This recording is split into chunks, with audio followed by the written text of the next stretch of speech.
घाट के पास बने ममता निवास से, जहाँ प्रिया लाल जोड़े में ममता के घर उसकी बहू बनकर आती है। आओ आओ बहू, घर को अपने पैरों से पवित्र करो। ममता घर की दहलीज पार कर ही रही होती है कि अचानक एक बहुत गंदी सी बास पूरे घर में फैल जाती है।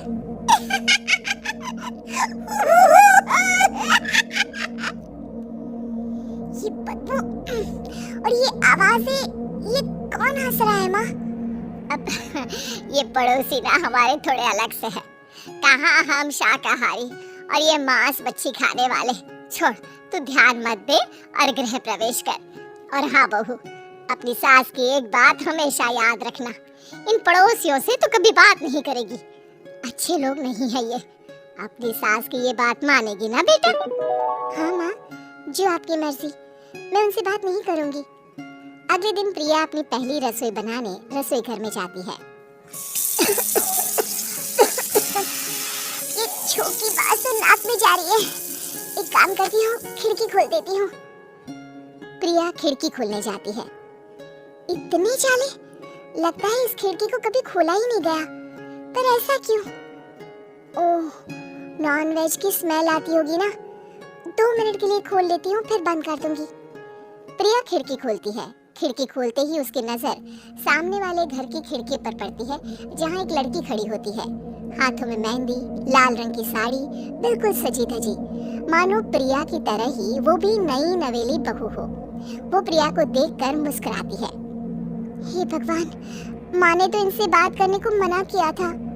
प्रिया फौरन ही खिड़की बंद कर देती है और तवे पर चढ़े रोटी की ओर देखने लगती है, पर वहाँ रोटी न होकर मछली पड़ी होती है। ये क्या? पहली ही रसोई में इतनी बड़ी गलती! हे भगवान, अब मैं क्या करूं?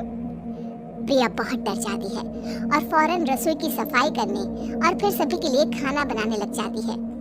जब वो सबको खाना परोसती है, सब तो ठीक है, मैं बेकार में चिंता कर रही थी। हे भगवान, ऐसे ही बस अपनी कृपा बनाए रखना। रात के वक्त जब सब सो रहे होते हैं, तब प्रिया को पायल की आवाज सुनाई देती है, जिससे उसकी आंख खुल जाती है। ये पायल की आवाज कहाँ से आ रही है? प्रिया उठकर उस आवाज के पीछे छत की सीढ़ियों तक जाती है। तभी उसे बच्चे के रोने की आवाज आती है। प्रिया छत पर जाती है तो क्या देखती है? वही लाल साड़ी वाली लड़की अपनी गोद में एक नवजात बच्चे को घुमा घुमा कर सुला रही है।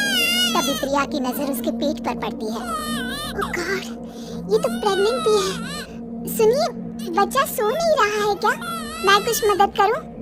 नहीं नहीं, आपके घर वालों को अच्छा नहीं लगेगा, मैं संभाल लूंगी। स्नेहा की गोद से बच्चा हाथ मारकर प्रिया की गोद में आने को छटपटाने लगता है।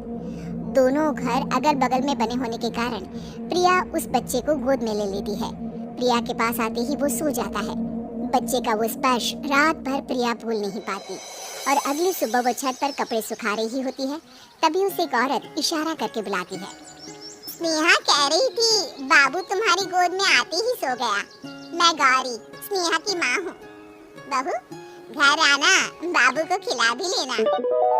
शाम को जब घर पर कोई नहीं रहता, बच्चे से मिलने के लिए प्रिया छिपकर अपनी पड़ोसन के घर चली जाती है और कुछ देर बच्चे को खिलाकर वापस लौट आती है। इसके कुछ दिन बाद ही प्रिया को पता चलता है कि वो माँ बनने वाली है।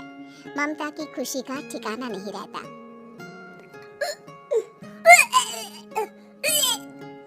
माँ जी, पता नहीं क्यों उल्टी आ रही है।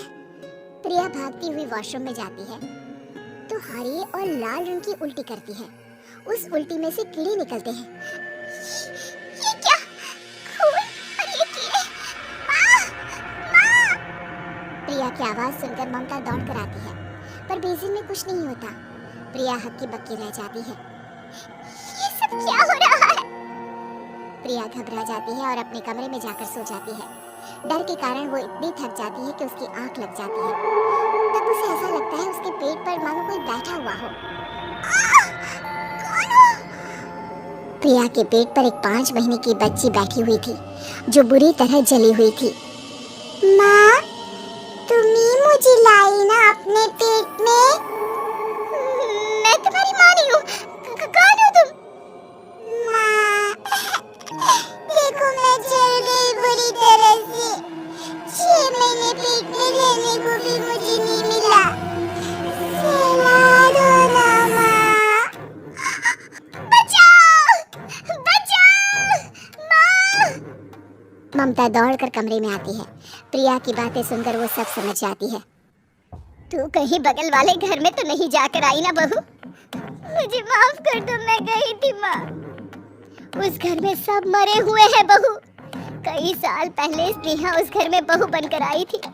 कुछ ही दिन में वो एक बच्चे को जन्म देने वाली थी। पूरा घर बच्चे के आने की खुशी में खोया था कि एक दिन अचानक उस घर में आग लग गई। सब बुरी तरह जलकर मर गए। गौरी आज भी दादी बनने का इंतजार कर रही है और इसीलिए स्नेहा ने अपना अजन्मा बच्चा तुम्हारी कोख में डाल दिया। ममता ये कह रही होती कि पीछे से उसके पैरों को एक बच्चा पकड़ लेता है।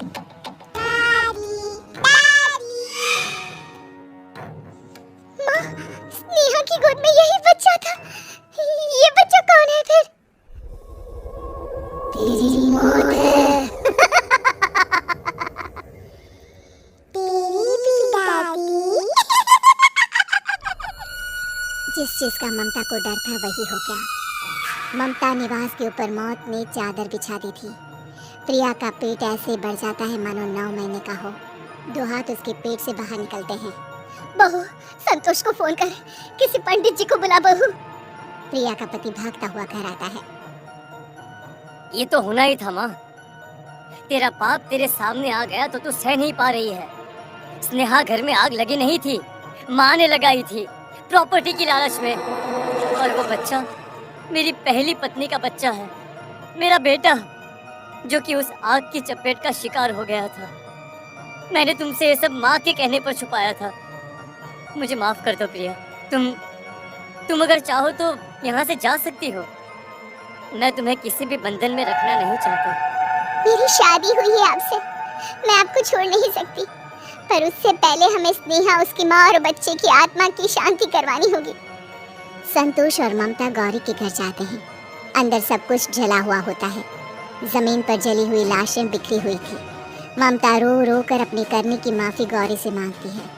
प्रिया स्नेहा के घर वालों का अंतिम संस्कार करवा देती है।